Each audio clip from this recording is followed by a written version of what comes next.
friend of African.com, Professor Vukosi. Thank you so much for joining us yet again. Yeah, well, thanks. Our last conversation was really nice. Yeah, it was. Yeah. But I think it's more thank you guys for joining us in Ghana. It's something else to bring people on, to show them kind of what we talk about. Like, I mean, also when we spoke, you were telling us about deep learning, and I'm experiencing it. Yeah. Yesterday, during corridor conversations, you were saying how when it started in 2017, it was just the 8 of you that were running around. Yeah. Now there's over 50 volunteers. Yeah. Walk me through that. Like, what were you doing? What were you not doing? Like, how was that experience? Oh, yeah, it was, you had to know everything. I remember, I think one of the things was processing all the applicants through spreadsheets, right? And this is a very important thing because it's like you keep track of spreadsheets to say, okay, fine, we have like 700 people who've applied. We can only accept 330. Who are they? So all that had to be processed through this thing. You're doing everything kind of by hand. Right? And then now you fast forward to 2023. The volunteer team has built up Boabab, which is the system. Yeah, which is a custom conference management system that was actually built by the community. Oh, was it built by the community? Yeah. Oh, okay. So Boabab is directly a product of Deep Learning Indaba. Yeah. Wow. So it manages people applying once they've applied, getting them their letters. During those days, we had to be signing, either digitally signing every letter of invitation for visas and all those things. Now you have a system that can assist in doing that. We just do that. Now there had to be indemnity forms. It's not now people coming to the thing and signing by. So it seems like, it's like, wow, all these things are available now. But then it used to be kind of everything you had to do. You had to figure out if things needed to be printed, you have to pick them up as one of you. And making sure that, on one, people are comfortable, 100%. Right? The big thing about the Indaba is to make everyone feel that they can be part of the African AI story.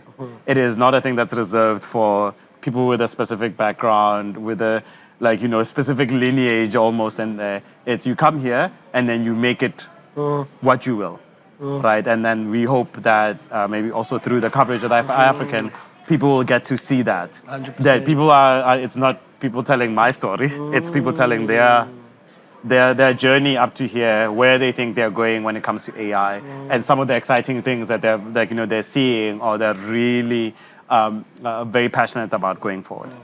Prof, having started with Deep Learning Indaba 2017, now you're a trustee. What is in terms of the function of the board of trustee? What do you do now? So your relationship with Deep Learning Indaba from an organizing or maybe strategy or strategic functions, what do you do? Yeah, so as a trustee, we look after the organization itself in terms of a functioning administrative entity. So there's 3 of us at the moment, myself, Ulrich, and Shakir. And we look after the strategic goals on there. So parts of it is you become an AI politician. So you have to think about I like that. how you think about now. You've got this organization that has evolved. Like I've learned over the last 2 years or so of thinking about like what got us here is not necessarily what will get us to the next place. So we need to then be thinking about those things, and that's our job. So we're less in operations on what's going on here, even though you might find with some of us there's the roles we've taken, but we no longer have a view of the whole operation. Yes, sir. Right, so all it is that you've got people like Avishka, like Amal, like Dalal. They're the ones who know literally where everything kind of is because they're the program chairs for this. We get to then think about, okay, what are still the challenges that the AI community faces? And does the Deep Learning Indaba have a responsibility towards tackling some of those issues? And then what needs to be done to do that? And that might then feed back into the operations to say, at the Indaba, we must add this. So, for example, just in this year, I'm helping out in the publications track, specifically with the short paper sessions. In the past, we just used to have a poster session. People come along, you will see from tomorrow. They do posters, amazing work that's being done across the continent. It helps people to be able to share their work. get feedback from others at the Indaba. And then for some, it might be the first time they have somebody who actually has deep AI knowledge giving them feedback. Giving them feedback. Because they might be at a university, wherever they are on the continent, but even their supervisors are not really not experts. as knowledgeable as on that. So they're getting the feedback, they're seeing their peers doing the same things. They then start to have that confidence 100%. that I can also be at top flight. And that's the most kind of important thing. But we then identify the need of saying, you then want to have a proceedings outside just the posters, but people have written their cutting edge work and then share it with the world, and it gets peer reviewed by other people. So this year we're testing out a non-archival, meaning that people have submitted papers. We had over 80 submissions. We called for reviewers. People have reviewed the papers, given the feedback. And what's happening over the next 2 weeks is that those participants would then look at the reviews, fix the papers on there, and then we're hoping in probably about a month or so, they will then be released for people to read. Beautiful. Our first non-archival proceedings. And this is because we're stepping towards the conference being a fully fledged research conference where it also has research papers that are published and becoming one of the top venues in the world. Amazing, amazing. Now, Prof, Deep Learning Indaba started as friends in the sector, in the profession, coming together, wanting to really create a hub and a community for Africans. Then it went for, because I'm speaking now from a strategic point of view, then it went for profit, and now I'm hearing you want to sort of organize it through an NGO to focus more on skills and sort of, research and development. Walk us through that transition. Why are you transitioning in terms of organizing the Deep Learning Indaba in those phases? Ultimately, the Indaba itself exists for the community that's within here. So you have to then identify the right vehicle to be able to do that. People don't sometimes have a full understanding of what it means to move a conference across the continent, right? And we have got as a promise that we will do it, right? It's a Pan-African institute. We want to become a Pan-African organization, and to do it, it means that you go around the African continent. You don't just stay in South Africa and say you're an African thing just because you're comfortable, right? And so you then have to figure out what is the best way to incorporate, and then where do you start, where do you change, and then how to the point where you can deliver your mission in the best way. So you might have started in one space. In the early days, what we would do is partner with, typically academic conferences, you partner with a university. The university is the one that receives the money and then pays out the service providers and all those things. 100%. But then we have things like Indaba X's, the smaller workshops that happen in countries all over the continent. Now, how do you make sure they get them? And are you now asking the university to say make these payments, randomly across the year? That then becomes no, that's not what it's not their business to really be doing that. So then you have to then say, okay, fine. Let's now incorporate more as a non-for-profit, before we become a charity, of saying we're still doing this. Our goal is not to make profit. We're being custodians of this community, and we're making sure on the programs that we have committed to do, we run them, and then they get resourced in whichever way.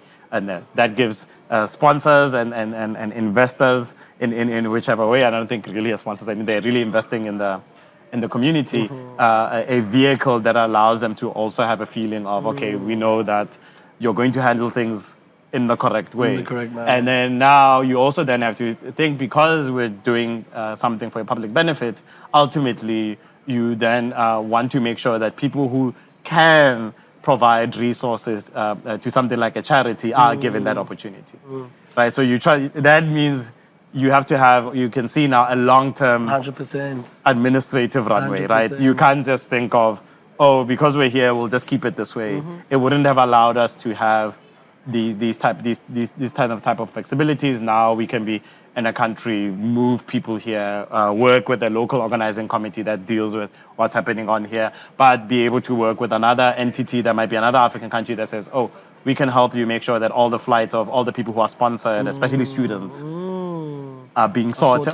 Sorted and all those things. So that is why you evolve, and instead of staying on there. And we're not a homogeneous continent. Countries are different. It's very different. Yeah, and you need to then, because of that, every year we're learning new hiccups here and there about how things are handled. But I think we've been able to weather those storms much better by evolving the organization. And at the beginning, you were just beholden to whoever then was the place that you would have your next event.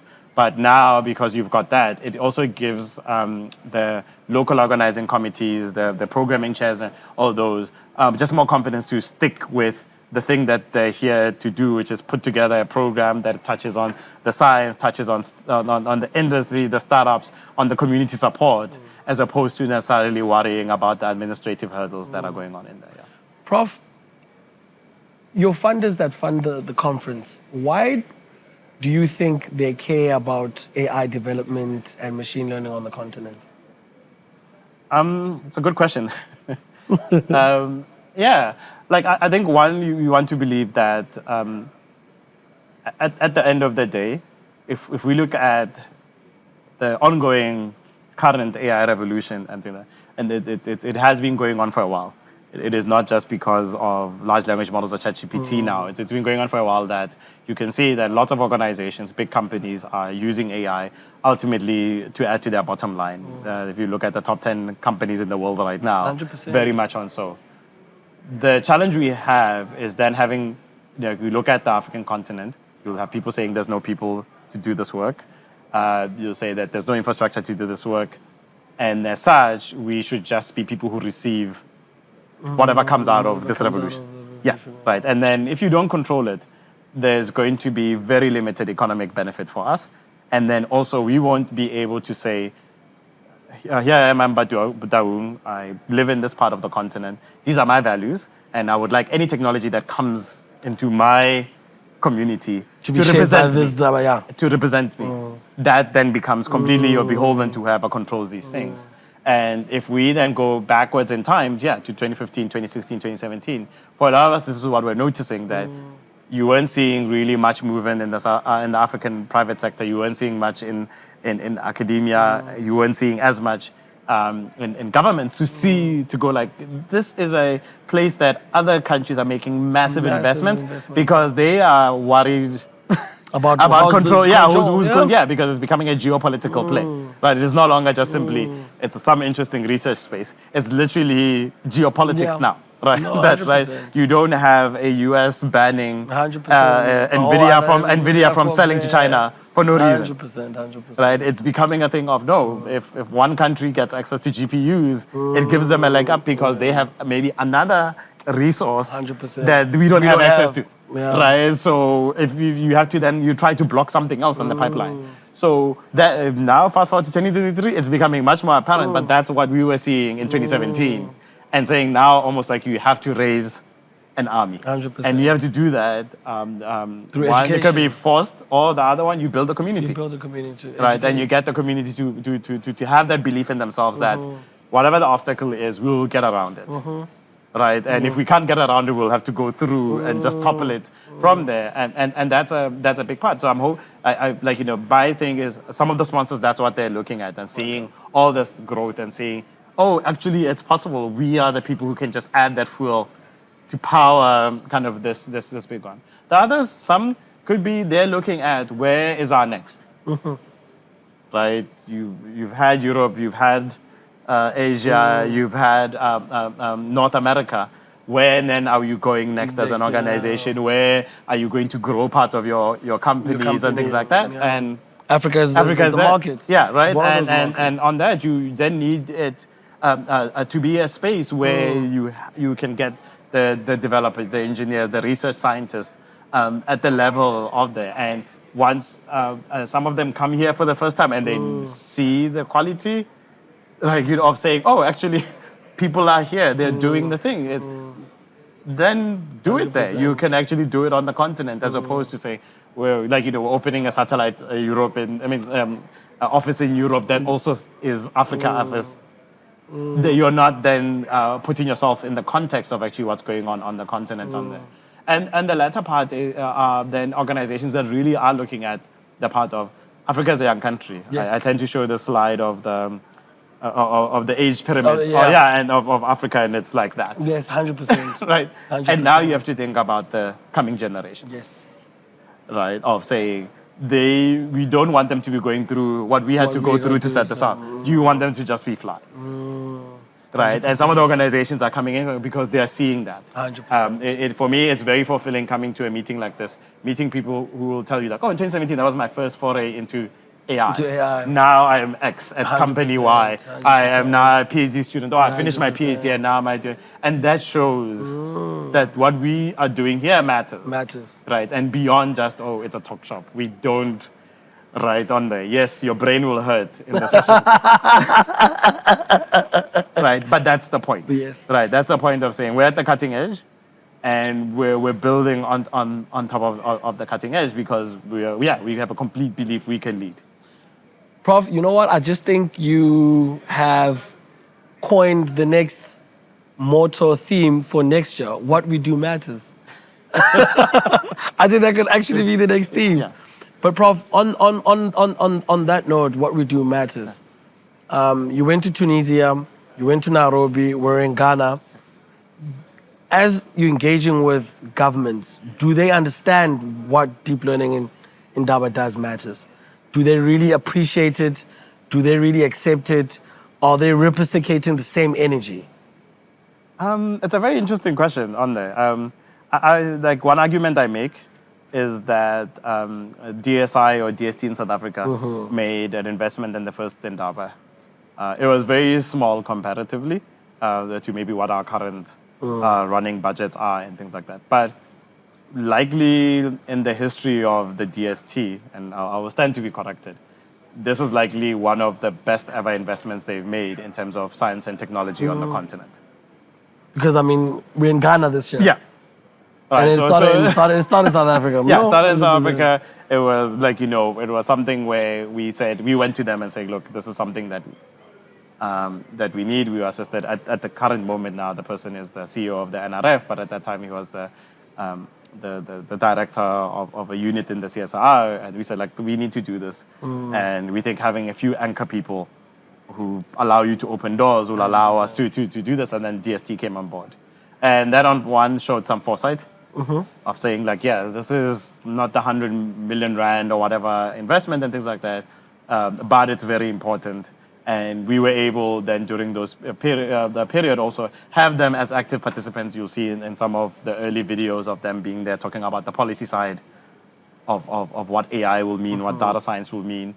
The same thing, and when we were in Stellenbosch, they came over to Nairobi as well and all those things. And this is continuing in some ways. But it's a very different thing to also then convince people that meetings like this that are very scientific, very technical and all those things are places for them to play within there. Because I think a lot of their experiences with what is tech in the past is typically with huge tech companies where mostly they have local sales offices. 100%. Not technical. Not technical. So sort of like a procurement process. Yeah, right. So they you go to the conference where they're just selling you something for a few days. Well, here, hopefully you haven't felt like you're in a sales pitch. I'm hoping that the team here, it's more on what is actually going on. What is happening in the sector. What are we doing? Or what are the foundational principles? Yeah, financial principles and kind of on there. So that's still something on there. But I think to note is that, for example, Deep Learning Indaba, Data Science Africa, UN Global Pulse, Data Science Nigeria, or the Data Science Network now, though Masakane, people within those communities or organizations have now been sitting, for example, on the AU panel that's writing the AI white paper for the continent.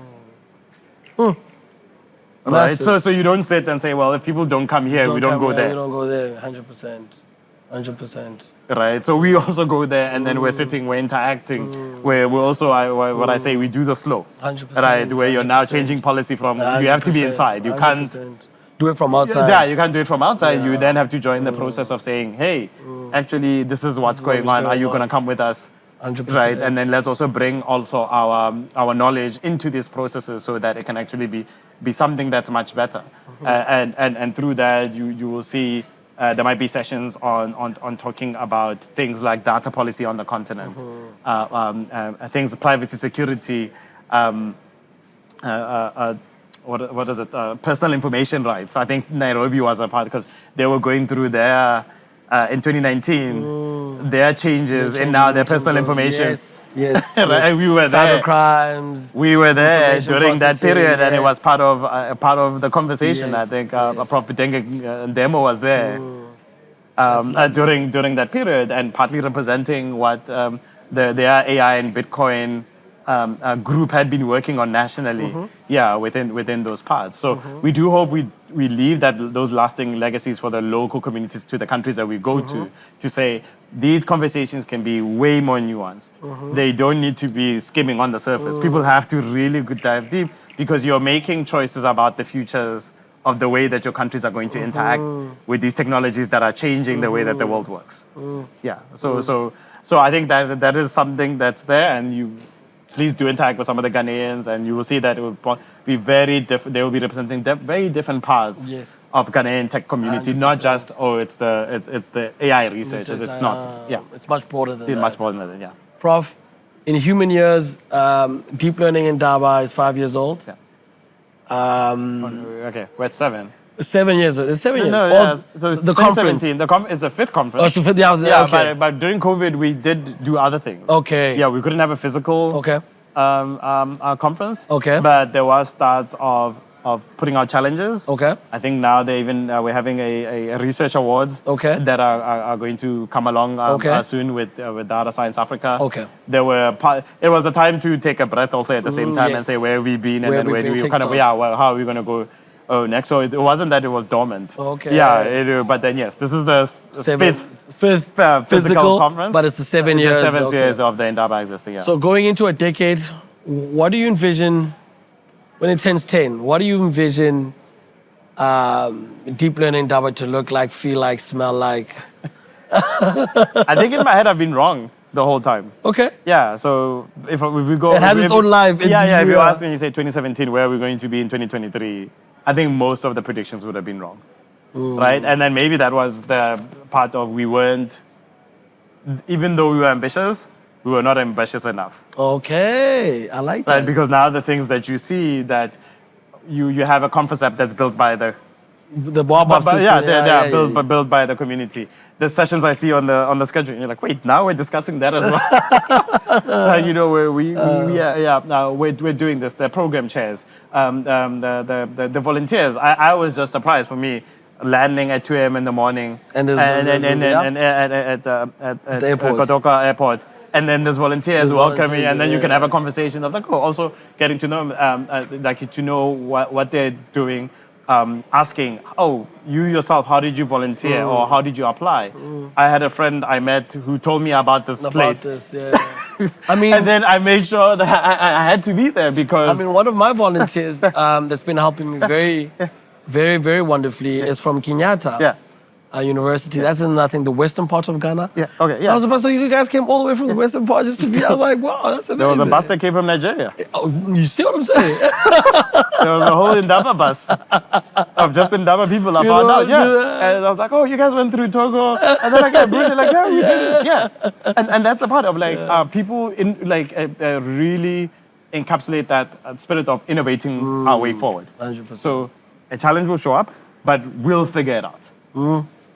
I like that. Right, we put it out there to say, guys, this is the thing that we have an issue, right, with at the moment. It's not necessarily something that I can help with because I'm not a person from Ghana, I'm not from Nigeria. And then people there will go like, we're friends for the Indaba. Let's get this. Let's figure out who you need to interact with, and then let's come up with something that can actually at least assist people in in getting these things done. So I don't think in that of saying what are we going to be at 10 years? I can put my personal predictions but I hope are correct, but I think they might come down as being less ambitious than where they have to be. But we want to have officially our stamps on policy. Okay. We want more companies growing out of the African continent that are working on AI, being on within those spaces. I want more faculty members here. Okay. I know it's a hard thing to say, hey, you have these things, people are thinking when you do these things, you're thinking about Europe. We're saying, no, it's here. It's here. Right, that's been something of thing. And when I say faculty, is that we understand that it's a person being a professor, a lecturer on the continent is tough. There's very high teaching loads. And as such, it seems like being away for a week during a normal semester. That is a thing. But we're hoping that the ones who've been here go back and say, no, actually taking that time allows you to build bigger support networks. 100%. Right, that allow you disciplines that we don't necessarily have on our campus. And then you get to actually interact with people who are on the continent, also have the same challenges as you, and then again you build in the innovation. You say, 100%. in my university, this is what we're going to try out next year. I think the keynote from this morning from Ayoko, talking about what they're doing at Ashesi is exactly that, of saying that there's no one size fits all, but 100%. You can learn from, from what other people are doing to innovate within kind of your spaces, and that's where we are. And ultimately, my personal one, I would like 51% of the funding to be coming from African organizations. Okay, 100%. Let Africa fund its own programs now. And have skin in the game. I think for me, I think I'm correct here. We're not going to have R&D funding increasing from the public sector 100%. or the government on the continent. Yes. But the private sector is benefiting a lot from R&D. 100%. They need to get into the game. They need to also have it can't be that they're benefiting from R&D by waiting for the technology to come from the West. They should say no. From our profits that we're making here on the continent, a percentage of that has to go towards R&D. Whether they form their own research labs in the organizations, or they fund other research organizations, or they fund universities and things like that, they have to come to the party. Professor, the Deep Learning Indaba, 7 years now, 5th conference. In human years, you're a minor adult now. No, a minor child. Oh, yeah. That's the legal term. Yeah. Soon you'll be a decade. What are your expectations? What is your vision? What is your foresight? What do you look forward to when you turn a decade? Yeah. I think my last part in thinking about the answer to that question is we're hoping that more of the private sector across the continent is increasing the R&D spend. The ones especially, in general, but then AI as well, because we see that governments are very stretched. Many things that they're dealing with at the moment. So increasing their AI spend, or even scientific spend, it's not even on it's not something that's but the private sector does benefit from having AI, and they should be working more and more for it to be here and done here, because in general they'll also be adding to the well-being of our citizens 100%. On the continent, because it's shown many ways that the more R&D spend per capita increases anywhere in the world, the better the outcomes of the people who live in those spaces 100%. And things like that. And we have to think about that in context. At South Africa, I think we're at something like 0.8% of GDP per capita is spent on R&D, and this is only about 25% of what the US spends. Right? And this is from all sources. It's not just from the government, it's from private sector as well. And on the African continent, after that, South Africa, it's all down. So we need this needs to be worked on. 100%. And this is where we can get our agency in terms of being able to control 100%. These technologies, but as well literally control our destiny, right? As we were saying, last year's Indaba in Tunis was our destiny on there, but we can actually control it.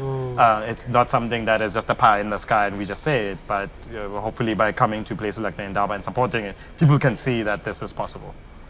Prof. Vukosi, what we do matters. What we do matters. I've officially coined it. That's the theme for next year. Prof. Vukosi, thank you so much. And I'd like to just credit you. iAfrican being the official media partner is largely because of you. Your assistance on that aspect has been phenomenal. And to think, we had our conversation, our first interview earlier on this year, and now we had the Deep Learning Indaba.